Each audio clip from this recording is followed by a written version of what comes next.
This is one of nature's most powerful forces, the snow avalanche. High in the skiing village of Alta, Utah, these snow rangers use explosives, artillery, and skis as they control the dangerous slides. Today, we'll take a first-hand look at the work of the remarkable Avalanche Control School as Discovery visits the School for Snowfighters.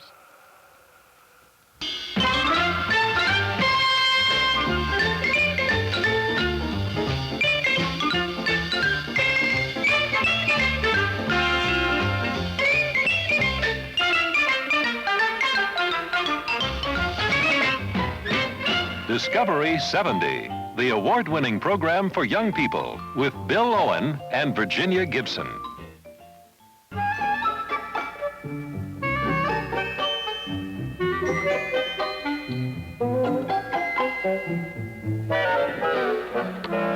Hi, and welcome to Discovery. We're in the mountaintop village of Alta, Utah. It's only 25 miles from Salt Lake City. But up here, you might think you were in the Swiss or Austrian Alps. Alta is 9,000 feet up in the mountains of the Wasatch National Forest. Today it's a skiing center with several chairlifts and rope tows, rustic lodges, and an important station of the United States Forest Service that studies snow conditions and forecasts snow avalanches.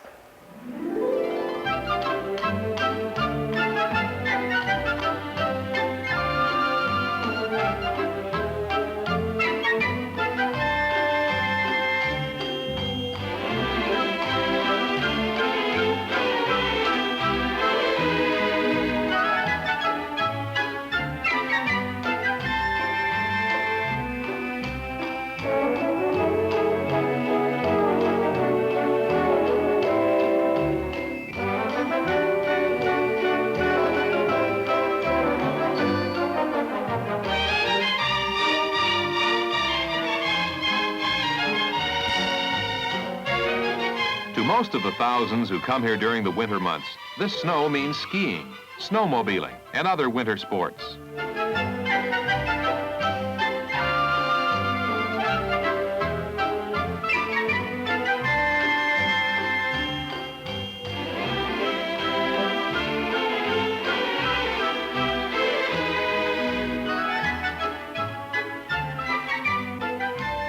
These steep alpine runs with names like Wildcat Face, Sunspot, High Rustler, and Devil's Castle attract some of the country's best skiers. And farther down the valley, some who are just getting started.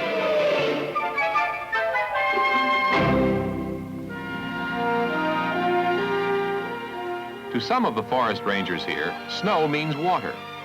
Alta has been designated by the Forest Service as a snow zone, which means its snows are of enough quantity to become a natural reservoir of water for irrigation, electrical power, and industrial and domestic purposes. These rangers study the snow and the way it melts in order to increase the annual water yield. Snow also played a part in Alta's great mining past, when nearly 100 years ago, the town was the victim of several snow avalanches. Alta was first settled as a mining town, with its three great silver mines, the Emma, the Prince of Wales, and the South Hecla. These mines brought great activity to the canyon camp between the years 1865 and 1873, when Alta attained a peak population of 8,000. There were more than 100 business buildings, 3 newspapers, 6 breweries, and at least 29 saloons. The boom let up somewhat in the 1870s, and then the several disastrous snow avalanches succeeded in turning Alta into a ghost town.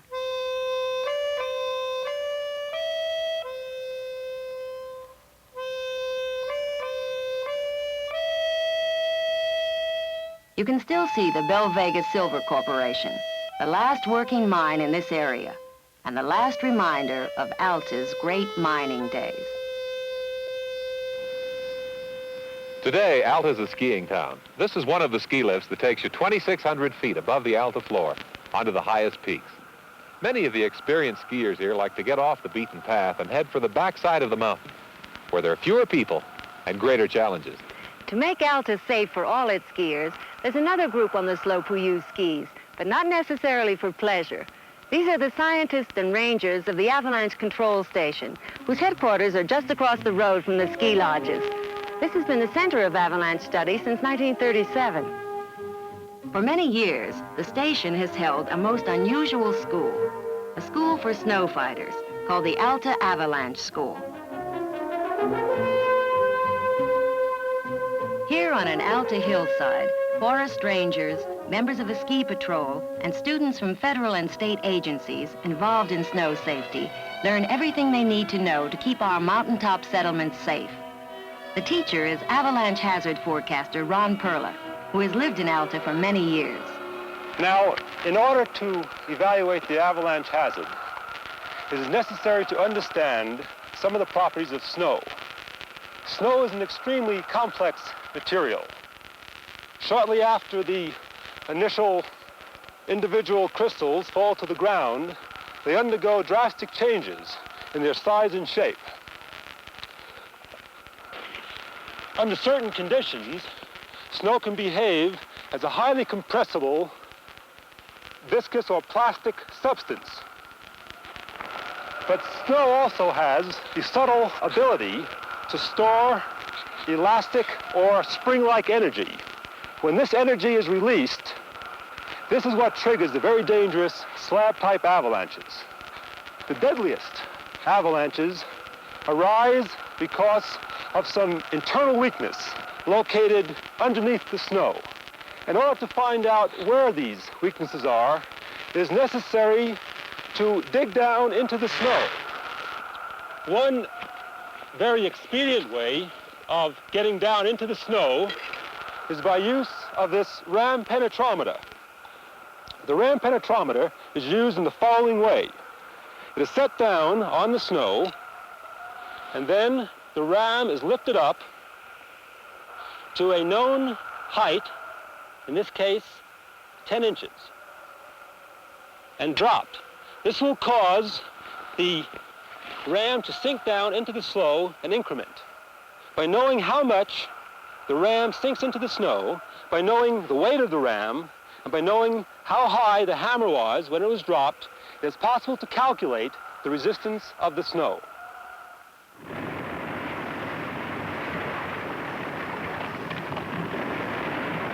The snow avalanche is one of the great natural forces and can often be as destructive as a tornado, earthquake, or flood. It can move at a speed of more than 100 miles per hour. The only reason it's not so well recognized for its destructive qualities is that it takes place in winter in remote mountain areas where it's less likely to have human victims.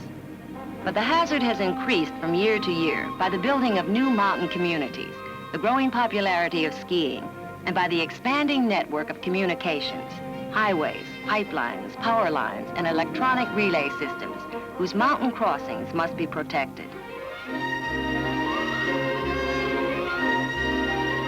From the hillside, the rangers and other students look out into avalanche country.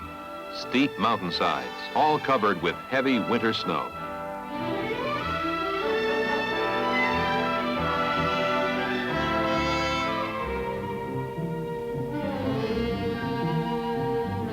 The first thing they learn is that there are two kinds of snow avalanches.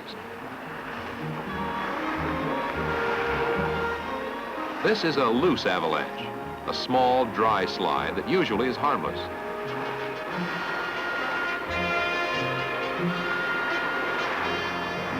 In contrast, the slab avalanche sets an entire mountainside in motion at once and may bring enormous masses of hard slabs of snow crashing into the valley.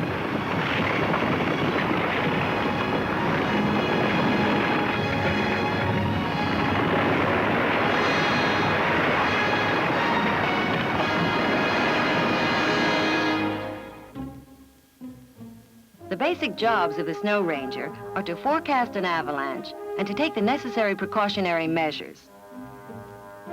The rangers use these instruments daily. Disgust anemometer, which records variations in the wind velocity, and this special precipitation or creep gauge, which measures the pressure of snow as it creeps along the side of the hill and records it on this revolving chart during a snowstorm.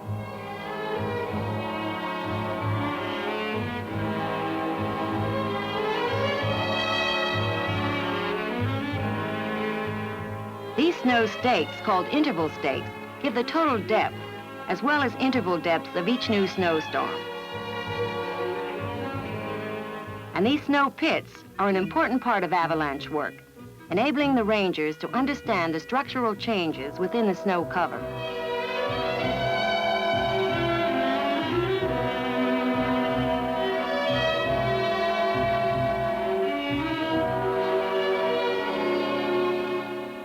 These instruments and gadgets give the rangers much of the data they need to predict snow behavior. But avalanche forecasting is an art as well as a science. And the next steps in avalanche control require the rangers to make their own snow slides on the mountains of Alta. We'll go with the snow rangers as they carefully test ski some dangerous slide areas, then use explosive charges on the larger slopes. We'll also see how they use cannons and rifles to start a large avalanche in motion. And we'll do all that in just a minute.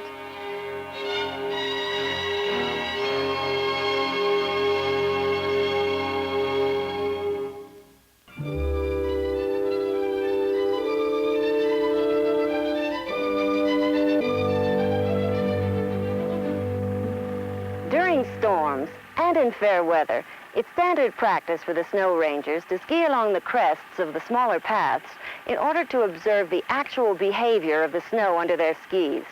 They watch for the characteristic cracking that leads to slab avalanching, and then test the stability of the snow to see if it can purposely be dislodged or set in motion. This kind of skiing requires great skill and experience to be performed safely. And the rangers always work in teams, never alone.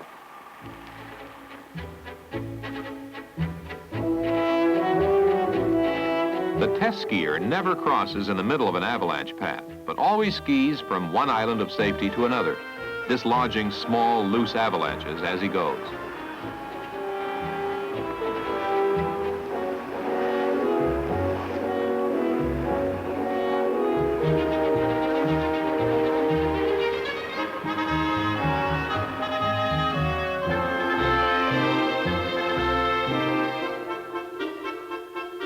The experienced rangers also show the students the wrong way to test ski a slope.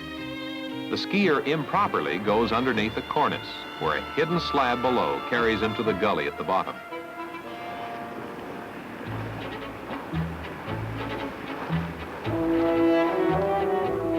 This time, doing it correctly, the ranger is on top of the cornice, kicking some of it off and allowing the falling snow to dislodge the avalanche.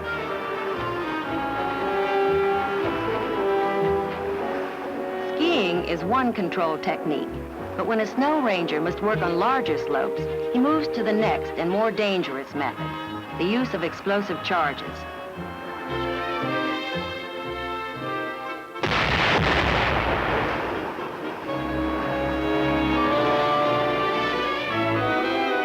This crew is carrying a large supply of tetratol, a powerful military explosive used for cold weather work.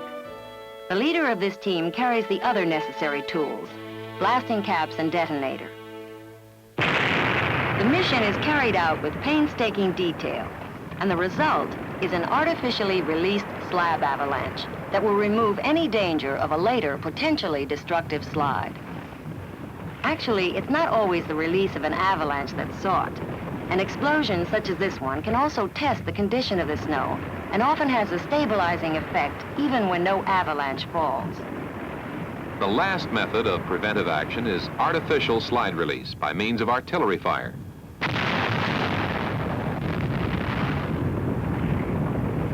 The Swiss originated the artillery technique by firing mortar shells into the snow. At Alta, the snow rangers prefer the recoilless rifle and mountain howitzer because of their longer range and more accurate firing capability. A newer device used at Alta is this compressed air cannon, similar to a baseball pitching machine, developed specifically for controlling avalanches. It's called the avalancher, and it's capable of pitching a 2-pound explosive charge up to 2,000 yards.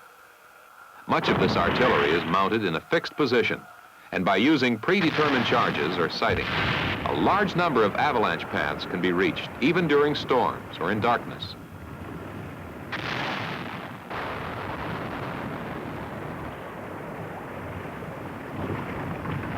Over the 18 years the snow rangers have been using this method, the public has been encouraged to witness their efforts. Comparatively few people ever see a natural avalanche, but the Forest Service feels that public demonstrations of these slides will educate people to the importance of safety measures in mountain areas. And to this large crowd, the view of a big slab avalanche thundering down Alta's mountainside is one of nature's most spectacular performances.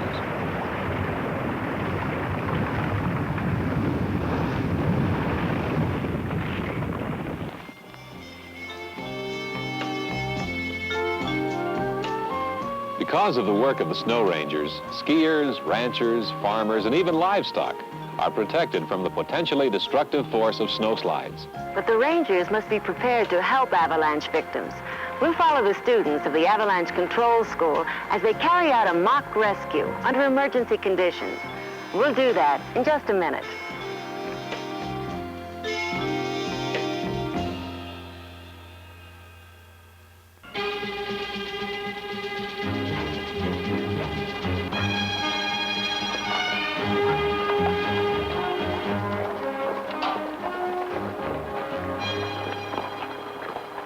Avalanche rescue has been turned into a precise operation by the Forest Service.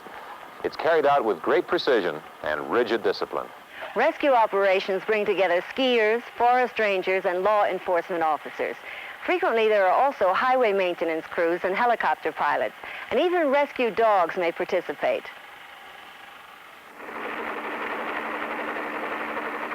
Efficient use of time is the important factor in any rescue.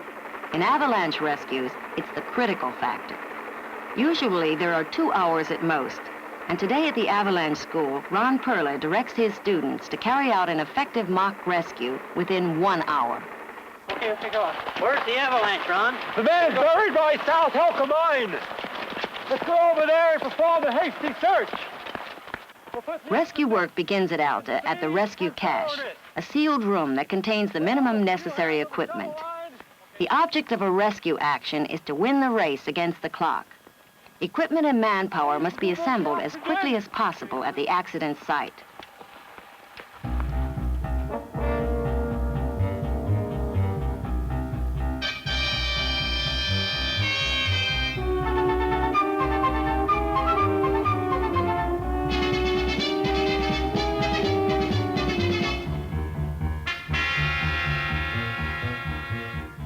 With one of the students acting as a victim, the search will be carried out by the forest rangers. When found, members of the ski patrol will carry him to safety.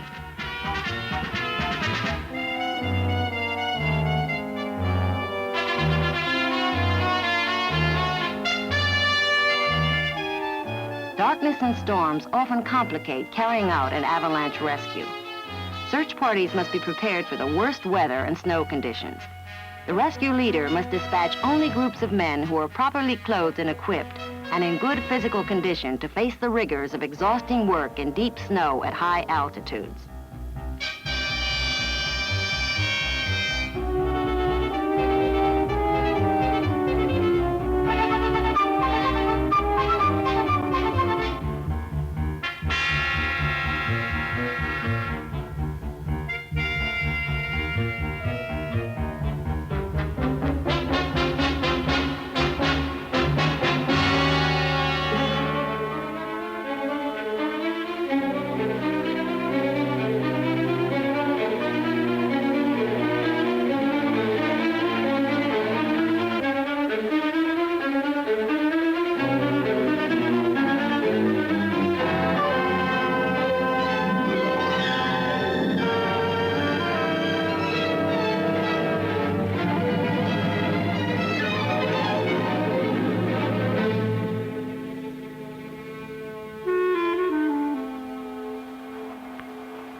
The students at the Alta Avalanche School have performed the operation successfully. These highly trained specialists are now ready to protect dozens of other snow areas throughout the country. Here at Alta today, there are hundreds enjoying that special kind of skiing called powder skiing, named for the fluffy, dry, powdery snow that engulfs a skier often up to his waist as he descends the slopes.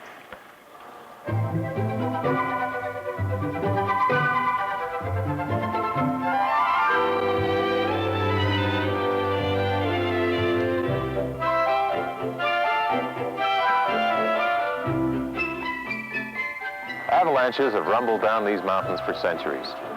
For the miners of Alta, it was just one more hazard they had to live with. Today, while we can't stop them, we can control them because of the work of the Forest Service Snow Rangers. We'll be back in just a minute.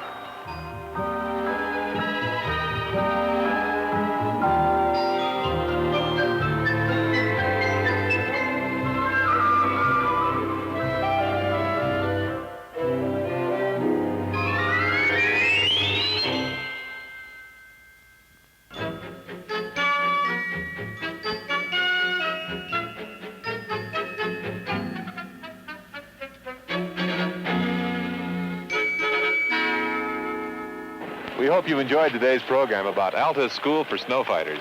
If you'd like to find out more about snow and our mountain regions, then ask your librarian for these books. All About Mountains and Mountaineering by Ann Terry White and Mountains on the Move by Marie Hallen Block. Be sure to join us next week for another exciting adventure as Discovery continues to discover the world. Bye-bye. Bye.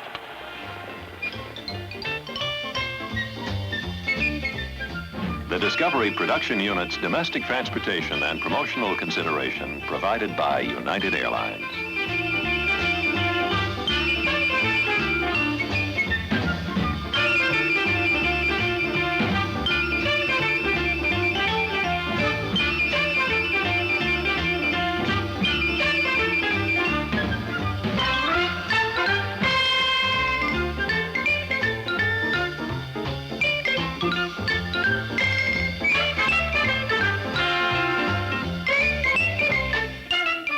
This has been a Jules Power production in association with ABC News.